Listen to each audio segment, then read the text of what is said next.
Hi friends, ఎలా ఉన్నారు? మీరు బాగుండాలని అదేమని మనస్ఫూర్తిగా కోరుకున్నా. ఈరోజు చూడండి వర్షం ఎలా పడుతుందో. సమయం 3:45 అవుతుంది. వర్షం అయితే దుమ్ము లేపుతుంది అబ్బా. తిరుపతి దగ్గర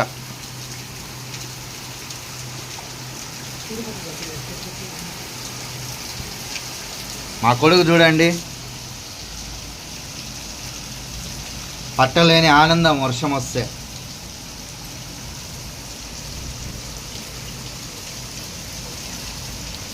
ఏం డాడీ వర్షం వస్తుందా?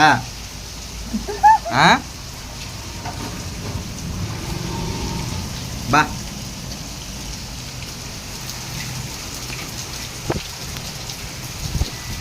వర్షం అవుతే దుమ్ము లేపుతుంది అబ్బా, ఎక్కువ పడుతుంది.